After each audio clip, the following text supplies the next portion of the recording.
नमस्कार दर्शक बंधु मु लेस्टक रे आपण मानकु स्वागत जनाउछि। हाई फ्रेंड्स, एबे समस्तंकु मिलिबो 3000 टंका भत्ता। तेबे एही वर्धित भत्ता राशि समस्त हिताधिकारी माने पाइबे जो माने वर्तमान समय रे सर्वनिम्न 1000 टंका भत्ता राशि पाउछंती। एबे सेमानंकु मध्य मिलिबकु जाउछि 3000 टंका। केबे सुधा एही टंका मिलिबो एवं केउ माने एही टंकाटी पाइबे ए नै आसीगला आउ किछि बड़ खबर जहाँ आम यही वीडियो माध्यम जानी नवा।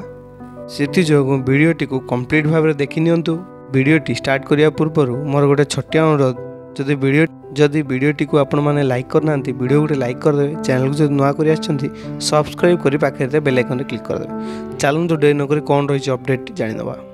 वर्तमान समय आपण माने भल भाव जानिथिबे एबे 3000 टंका सही लोक माननकु बंटा जाउची जे कि 80 वर्ष रु ऊर्ध्व वयस्क लोक माननकु, जहाँकि जो मैंने 80% रु अधिक अक्षमता बा विकलांग सेमानंकु 3500 टंका भत्ता राशि प्रदान करा जाउछि, जहाँकि सरकार तरफ बाकी समस्त हिताधिकारी को 1000 टंका बांटुछंती सरकार। तेबे एबे मिलुथुआ सूचना मुताबिक एबे समस्त भत्ता हिताधिकारी जेमिति कि ओल्ड एज पेंशन योजना, विकलांग भत्ता, विधवा भत्ता, मधुबाबू पेंशन योजना ए समस्त भत्ता हिताधिकारी माननकु मिलिबकु जाउछि सर्वनिम्न 3000 टंका भत्ता राशि।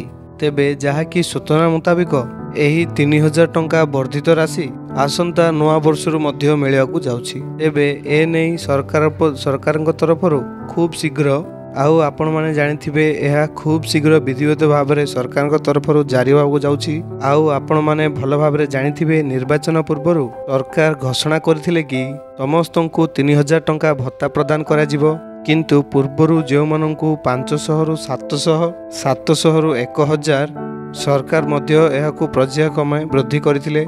एबे वर्तमान समय जो मानकर बयस 80 वर्ष रु ऊर्ध्व अछि बा आउ जो माने 80% रु अधिक अक्षमता बा विकलांग सेमानंकु सरकार एबे 3500 टंका भत्ता टंका बंटन करुछंती। तेबे खूब शीघ्र बाकी रहितिबा हिताधिकारी जो माने एबे 1000 टंका पाउछंती सेमानंकु मध्य सरकार खूब शीघ्र सर्वनिम्न 3000 टंका भत्ता टंका दबाको जाउछंती, जहाँकि यह विशेष सूत्र जना पड़छि। यह थिला फ्रेंड्स गोटे छोटिया अपडेट। जदि वीडियोटी आपण मानकु भल लागि ते वीडियो गोटे लाइक करिवे। चैनल को जदि नुआ करि आछन चैनल को सब्सक्राइब करि पाखे ते बेल आइकन रे क्लिक करिवे, जहा द्वारा हमर एई भलिया लेटेस्ट अपडेट सर्वप्रथम पाई परिवे। धन्यवाद। जे कोनोसी डाउट अछि कमेंट सेक्शन रे पचारंतु।